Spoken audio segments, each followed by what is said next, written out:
সে তার বড় বউয়ের কাছে খুলনা চলে যাবে, এখানে আর থাকবে না। পরে লাঠি দিয়ে বাই করবে ঘরে থেকে যে তুই কেমন জামাই হইছস, ঘর জামাই থাকস, তো লজ্জা শরম লাগে না? তারপরে রাস্তা রাস্তায় ভিক্ষা করে বড় বড় নিয়ে বাসা ভাড়া নিয়ে থাকবে যে বড়। তো আমিও বলে দিলাম সে যদি একবার খুলনা যায়, মানে কোনো প্রকার খরচ তো কানা করি তো আমি দিতে দিব না, উল্টা এই বাড়ি তো তার জায়গা হবে না। পারে না বড় বউয়ের পা চাটে বৈশা বৈশা। বড় বউ আর সে মিলে এই সংসারটা নষ্ট করতে চাইতেছে, আর নাইলে জামাইরও কালো জাদু করছে। একমাত্র এই বড় সতীনের কারণে, তার বড় বৌমার কারণে তার সাথে বাজে ব্যবহার করছে। আসসালামু আলাইকুম এভরিওয়ান। আজকে আবারও কিছু কথা আপনাদের কাছে বলতে আসলাম, যেগুলো একদমই না বললে না। আপনাদের ভাইয়া গতকাল রাতে ঘরে যে কি পরিমাণের ঝামেলা অশান্তি করছে, পারে না পুরা বাড়িঘর ভেঙে ফেলে। তার এত পরিমাণে রাগ আর এত পরিমাণে বাজে আচরণ। তো সেটা কি কারণে জানেন? সে তার বড় বউয়ের কাছে খুলনা চলে যাবে, এখানে আর থাকবে না। এই নিয়ে শাশুড়ি মায়ের সাথে তুমুল ঝগড়া, যে এখানে কোনোভাবেই থাকবে না। আর তার কারণটাও কি, যে কেন সে এখানে থাকবে না, খুলনা চলে যাবে, তার বড় বউকে আনতে পারতেছে না, তারপরে এত এত ঝামেলা হইতেছে। আর এই সব কিছুর জন্য নাকি দায়ী আমি, আমার কারণে নাকি আনতে পারতেছে না। মানে ওরা ঝামেলা গন্ডগোল লাগবে, বুঝছেন? ওরা গিট্টু লেগে যাবে, সেই দোষ এসে পড়বে আমার ঘাড়ে, যে আমার দোষ, সব আমার দোষ। ওদের কোনো দোষই হয় না, সব দোষ শুধু আমার হয়। এই জিনিসটাই, এই প্রশ্নের উত্তরটাই আজ পর্যন্ত আমি পাইলাম না, যে সব দোষ আমার কেমনে হয়। আমি মানে প্রত্যেকটা জিনিসে আমার ইনভলভ করবে, মানে কোনো জিনিসে মনে করেন যে পারতেছে না, সেটা আমার দোষ হয়ে যাবে। মানে এখন যেটা হইতেছে আর কি, বলতেছে কালকে রাতে মানে ঘরে যে কি গেছে, আমি যদি আপনাদেরকে একটুখানি দেখাইতে পারতাম তাইলে আপনারা বুঝতে পারতেন যে ঘরের মধ্যে কি পরিমাণ অশান্তি চলতেছে। সে খুলনা চলে যাবে, খুলনা গিয়ে নাকি তার বড় বউরে নিয়ে ভাড়া বাসায় থাকবে, নিজের মতো নিজে সবকিছু করবে। এই বাড়িতে নাকি আর থাকবে না, তার এখানে থাকতে একদম ইচ্ছে করতেছে না। বিশেষ করে আমার সাথে আমার চেহারা দেখতে নাকি তার ইচ্ছেই করে না, এমন ভাবে বলতেছে। তো যাক, তার এত মন চাইছে তার বড় বউয়ের কাছে খুলনা যাইতে, যাক ভাড়া বাসায় নাকি থাকবে, তো সেটাও থাক। মানে কিসের হ্যাডম যে দেখায় বড় সতীনের পরিবার, মনে হয় বড় সতীনের মতো ওনারাও কোনো একটা লোভ দেখাইছে, বুঝছেন? এই কারণে উনিও একটু বেশি লাফাইতেছে। যখন ওইখানে গিয়ে কয়দিন থাকবে, থাকার পরে লাথিটা দিয়ে ফালাই দিবে। আমি কেন বলতেছি যে ওইখানে গিয়ে থাকবে? আমার জামাইয়ের এখনো এরকম ইনকাম সোর্স হয়ে যায় নাই যে সে আলাদা বাসা নিয়ে থাকতে পারবে, তার সংসারের খরচ সে একলা সামলাতে পারবে। এই ধরনের মানে জোর তার এখনো হয় নাই। কি কারণে জোর খাটাইতেছে এটা আমি খুব ভালো করে জানি। তার মানে শুধুমাত্র মায়ের কারণে, আমার শাশুড়ি মায়ের কারণে এই জোরটা দেখাইতেছে, যে খুলনা গিয়ে ভাড়া বাসায় সে তার নিজের মতো বড় বউকে নিয়ে সংসার সাজাবে। কারণ সে জানে সে তার মায়ের একটা মাত্র ছেলে, আজ পর্যন্ত যাই চাইছে সবকিছুই পাইছে। মানে আম্মু যদি কোনো কিছু এখন দিতে নাও চায়, যে না উল্টাপাল্টা তোমাকে কোনো টাকা খরচ করতে দিব না, তাও মনে করেন যে সে ওই জিনিসটা কোনো না কোনোভাবে আম্মুকে প্রেশার ক্রিয়েট করে নিয়ে নেয়। মানে এখনো সেটাই ভাবতেছে যে খুলনা যাবে, খুলনা যাওয়ার পর আম্মুকে একটু প্রেশার ক্রিয়েট করবে, তারপরে তো আম্মু সবকিছু দিয়ে দিবে, তো থাকতে কোনো সমস্যাই হবে না। প্লাস আমার সাথে যে রাগটা, আমার সাথে যে জেদটা, সেটাও সে ভালোভাবে পূরণ করতে পারবে। মেনলি তো আমার সাথেই রাগ, আমারে পছন্দ করে না, আমার সাথে তার থাকতে ইচ্ছে করে না, এই কারণেই তো এত নাটক সাটক হইতেছে। মেনলি বলে না আর কি, মুখে ডিরেক্টলি বলতেছে না, কিন্তু আমি তো বুঝি। মানে আমার জামাই নিয়ে আসলে না আমার কিছু বলার নেই, এমন একটা জামাই কপালে পাইছি, আমার মতো কপাল পোড়া যেন কোনো মেয়ে জীবনে না হয়। আর কপাল পোড়া হবে কি, নিজের কপালটা যাতে নিজে কেউ কখনো না পোড়ায় আমার মতো। সতীনের সংসারে শখ করে আসছি, না পাইছি সতীন, না পাবো জামাই, কোনোটাই আমার কপালে নাই। শুধুমাত্র এই সতীন দেখে আসছি, দেখে নিজের কপালটা যে কেমনে নিজে পোড়াইছি, মানে এই কষ্ট যদি আমি আপনাদেরকে দেখাইতে পারতাম তাইলে আপনারা বুঝতেন যে ডে বাই ডে আমি কি পরিমাণ কষ্ট ভোগ করি। তো যাই হোক, যাবে বলতেছে। আর যেটা বললাম, শাশুড়ি মায়ের কারণে এত জোর দিয়ে বলতেছে ভাড়া বাসায় গিয়ে নতুন করে সংসার সাজাতে পারবে, অথচ তার কিন্তু সেই সামর্থ্য নাই। তো যাই হোক, সে যদি চলে যায়, আমি আজকে জোর গলা একটা কথা বলে দিলাম, সে যদি খুলনা চলে যায় তার বড় বউ আর ছেলের কাছে, তার এত ভালোবাসা তাদের প্রতি, আর যেই শখ করে যাইতেছে সেই শখ তো আমি জীবনেও পূরণ করতে দিব না। উনি সম্পূর্ণ নিজের খরচে নিজে কেমনে কি করবে, ভাড়া বাসায় গিয়ে খুলনা গিয়ে বড় বউ নিয়ে, সেটা সম্পূর্ণ তার ব্যাপার। কোনো যোগাযোগে আমি রাখবো না। সে যদি চলে যায়, এখানে তার বাচ্চা আছে, বউ আছে, মা আছে, সবকিছু ফেলে, মা বাবা সবকিছু ফেলে শুধুমাত্র তার বড় বউ করতে করতে যদি সে এত কিছু করতে পারে, তাহলে সে তার বড় বউ নিয়ে থাকুক, তার আমাদের কোনো প্রয়োজন নাই, আমরাও তারে চাই না ভাই। সে তার মতো ভালো থাকতে চাইছে তো ভালো থাকতে চাক, আমাদের সাথে থাকার দরকার নেই। আমি তো অনেক খারাপ মানুষ, আমার সাথে থাকলে তার অনেক ক্ষতি হয়ে যাবে, দরকার নাই ভাই আমার সাথে কোনো কিছু করার।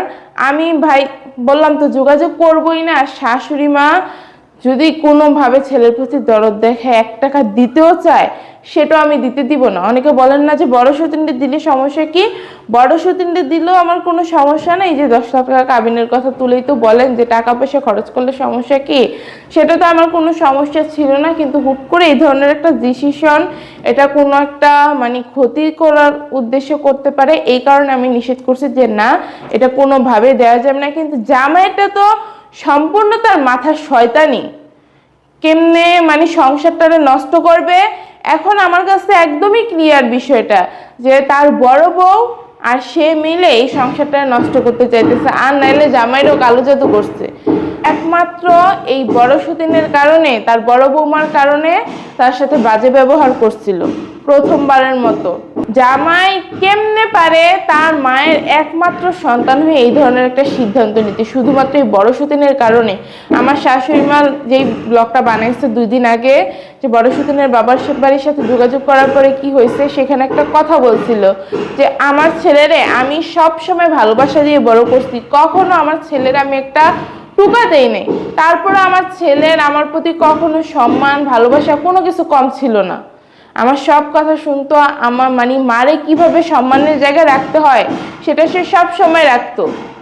সেই ছেলে মানে একটা কথা কতটা কষ্ট পাইলে সেই মা এই কথাটা বলে, এত বছর পরে এসেও, যে খুশির কারণে আমার ছেলে আমার সাথে বাজে আচরণ করছে, খুশিরে তার ছেলে লাগবেই লাগবে, যেমনিই হোক খুশিরই বিয়ে করবে। মানে মারে পর্যন্ত জানায় না কোন বন্ধু নিয়ে নাকি খুলনা চলে যাইতেছিল। তা আমার শাশুড়ি মা আবার ছেলে কখন কি করে না করে, ছেলের যেহেতু একলা লালন পালন করছে, কোনো মানুষ ছিল না, সবসময় মনে করেন যে ওই ধরনের মানুষ ছেলের সাথে লাগাই রাখতো, যে ছেলে কখন কি করতেছে সেই খোঁজ খবর নিত। তারপর মানে পরবর্তীতে জানতে পারে যে তার ছেলে তারে না জানে খুলনা চলে যাইতেছে। আর তখন কি ছিল, মানতেছে না। বিষয়টা এমন না যে বড় সতীনটা বিয়ে করবে জামাই, মানতেছে না এমন ছিল না। জিনিসটা ছিল যে জামাই তো ছোট, তারপরে যে মেয়েটারে বিয়ে করবে সেই মেয়েটাও ছোট। বলছে যে তোমরা আরেকটু বড় হও, আরো 6টা মাস যাক, তোমরা নিজেদেরকে আরেকটু বুঝো, এত তাড়াতাড়ি কোনো তাড়াহুড়োর মধ্যে কোনো সিদ্ধান্ত নিও না, আরো 6টা মাস যাক, আমি নিজে বিয়ে করাই নিয়ে আসবো। শাশুড়ি মেয়ে এই কথা বলছিল, মানে ওদের ততদিন পর্যন্ত সয় নাই। মানে জামাই শাশুড়ি মায়ের সাথে বাজে আচরণ করে চলে যায় খুলনা। পরে আমার শাশুড়ি মা তো এমন একজন মা, আপনারা তারে খারাপ কথা যে কেমনে বলেন, কেমনে আপনাদের মুখ দিয়ে খারাপ কথা আসে আমি সেটাই বুঝি না। আমার শাশুড়ি মা যে কেমন একটা মানুষ আপনাদের জাস্ট ধারণা নাই।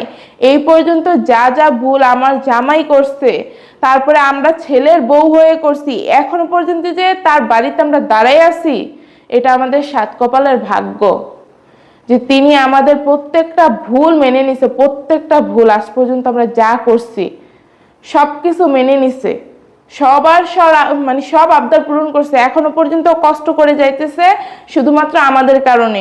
এই কারণে তারে নিয়ে না কোনো বাজে কথা বললে আমার সেটা সহ্য হয় না। বড় সতীন যে কেমনে পারছে শাশুড়ির অপমান করতে, আমার আসলে নিজের মাথায় ঢুকে না। কেমনে পারছে এত বড় অপমান করতে, সবকিছু ভুলে গিয়ে শাশুড়ি মেয়ের সাথে বেয়াদবি করতে। অনেকে আবার এই জায়গায় হচ্ছে একটা জিনিস আনেন যে আমি নাকি মাঝখানে শাশুড়ির বদনাম করছি, আমি ভালো না। ভাই এটা একটু মিসআন্ডারস্ট্যান্ডিং হয়েছিল, হ্যাঁ, পরবর্তীতে আমি ক্ষমাও চাইছি। তো বড় সতীন এখনো বুঝে না কেন? বড় সতীনের জন্য মানে ও এত বাহানা করার পরেও। তো গাইস আমি যেটা বলতেছিলাম, আমার পিছনে অনেক বেশি আওয়াজ আসতেছে, মনে হয় কেউ কিছু মনে করবেন না, কারণ বাড়িতে কাজ চলতেছে। তো আমি চাইলেও হচ্ছে আপনাদেরকে নিরিবিলি পরিবেশে ব্লগ দিতে পারতেছি না, তারপরে ছাদে যেতে পারতেছি না, টাইলসের কাজ করে আছে তো এই কারণে। তো যাই হোক, কথা এখন যেখানে ছিলাম সেটা বলি। তো এত এত বাহানা আবদার পূরণ করতেছে। তারপর সেদিন মানে তার তো একটা রাগ থাকবেই ভাই, এই পর্যন্ত যা যা করছে, তারপরে আমাদের জন্য প্রতিনিয়ত কষ্ট করে যাইতেছে, সেই আমরাই যদি তার সাথে মানে আমার শাশুড়ি মেয়ের সাথে খাট্টারামে করি, তাইলে তো তার কষ্ট লাগবে, কষ্ট থেকে দুই একটা কথা বলবে, এটাই তো স্বাভাবিক। তো এটা নিয়ে যদি মানে মন রেষারেষি হয়, এত যদি তাদের আবেগে কিলবিল করে ভাই, তাহলে কেমনে হবে? সংসার জীবনে মানুষ অনেক কিছু সহ্য করে যায়, অনেক কিছু, সেই তুলনায় আমরা শাশুড়ি মেয়ের অত্যাচার সহ্য করতে করতেই মানুষের অবস্থা খারাপ হয়ে যায়। সেই জায়গায় আমাদের শাশুড়ি মাশাআল্লাহ অনেক সাপোর্টিভ, এ পর্যন্ত যা করছে আল্লাহর কাছে অনেক শুকরিয়া। আর কারণ নজর না পড়ুক আমাদের শাশুড়ি আর আমাদের ভালোবাসার উপরে। তো জামাই মানে আমার মাথায় শুধু এই জিনিসটাই কালকে রাতের থেকে ঘুরপাক খাইতেছে, ঘরে কি পরিমাণ অশান্তি করছে।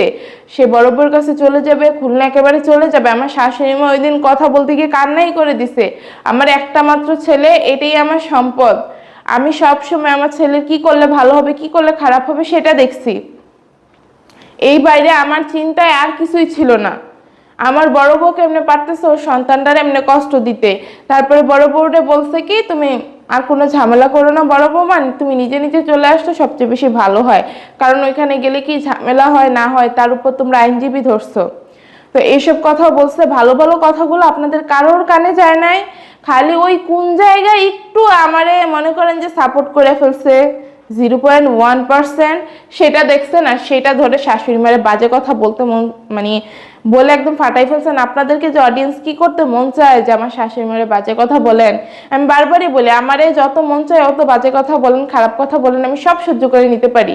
আমার শ্বশুর শাশুড়ির অপমান, আমার শ্বশুর শাশুড়িকেও বাজে কথা বললে সেটা সহ্য করতে পারি না। জামাই তাদের ছেলে হয়ে একটা মাত্র এই ধরনের সিদ্ধান্ত কেমনে নিতে পারে, এগুলা নিয়ে আবার ঘরে কেমনে পারে ঝামেলা করতে, মানে রুচিতে আসে কেমনে আমার জামাইয়ের। আসলে কি জানেন, ওই যে একটা কথা বলেন না, সন্তানরে কখনো বেশি তুলু তুলু দিয়ে বেশি আদর দিয়ে মানুষ করতে হয় না, তাহলে ওই সন্তানই না সবচেয়ে বেশি আঘাতটা দেয়। আমার জামাইয়ের ঠিক সেটাই হয়েছে, আমার শাশুড়ি মায়ের সেই দুঃসময়ই আসছে, ছেলেরা বেশি তুলু তুলু করছে, যখন যা চাইছে তা দিয়ে যাইতেছে, সব আবদার পূরণ করে, কখনো কোনো কিছু তো না করে না। এই কারণে জামাই আজকে এরকম একটা ডিসিশন নিতে পারছে।